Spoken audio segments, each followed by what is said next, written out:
దగ్గరకు రాకుండా అడ్డుకోబోయినప్పుడు క్రీస్తు వారిని మందలించారు. చిన్న బిడ్డలను నా దగ్గరకు రానివ్వండి, దేవుని రాజ్యం ఈ చిన్న బిడ్డల వంటి వారిదే అని ప్రకటించారు.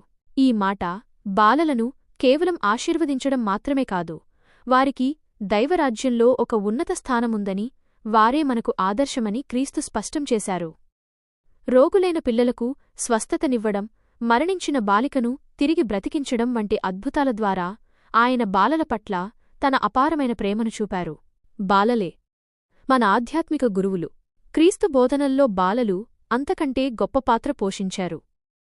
శిష్యులు పరలోక రాజ్యంలో ఎవరు గొప్ప అని వాదించుకుంటున్నప్పుడు ఆయన ఒక చిన్న బిడ్డను వారి మధ్య నిలబెట్టి, మీరు చిన్నబిడ్డల్లా మారకపోతే దైవరాజ్యంలో ప్రవేశించరు అని అన్నారు. దీని అర్థం ఏమిటంటే, పిల్లలు తమ తల్లిదండ్రులపై ఎలా పూర్తిగా ఆధారపడతారో మనం కూడా దేవునిపై అలాగే పూర్తిగా ఆధారపడాలి. నేనే గొప్పవాణ్ణి అనే గర్వం, అహంకారం కాకుండా వినయం, సరళ స్వభావం, నమ్మకం అనే బాలల లక్షణాలు మనలో ఉండాలి. దేవునిపై ఈ ఆధార మనస్తత్వమే మనల్ని ఉత్తమ శిష్యులుగా మారుస్తుంది. అలాగే దైవరాజ్యాన్ని మనం పిల్లలు బహుమతిని తీసుకున్నంత సంతోషంగా స్వీకరించాలి. దానిని మన క్రియల ద్వారా సంపాదించుకునే హక్కుగా కాకుండా దేవుని ఉచిత కృపగా భావించాలి.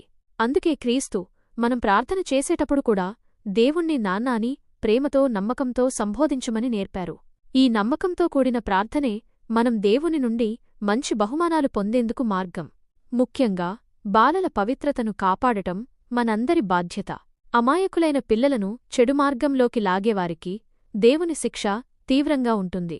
అందుకే పిల్లలను చిన్నచూపు చూడకుండా వారిని ప్రేమించి సరైన మార్గంలో పెంచాలి. మన కర్తవ్యం. ప్రియమైన తల్లిదండ్రులారా, పెద్దలారా, పూర్వకాలంలో తండ్రులు తమ పిల్లలకు విద్యాబుద్ధులు నేర్పించి సరైన శిక్షణనిచ్చేవారు.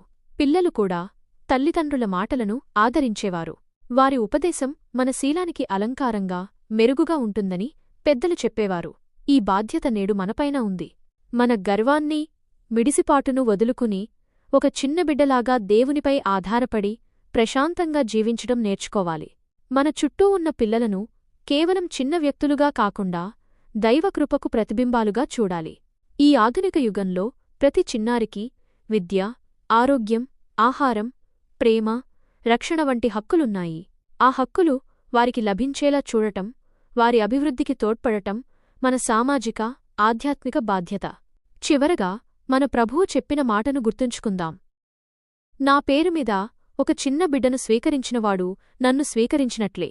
మనం బాలలను ప్రేమిస్తే, ఆదరిస్తే అది స్వయంగా దేవుని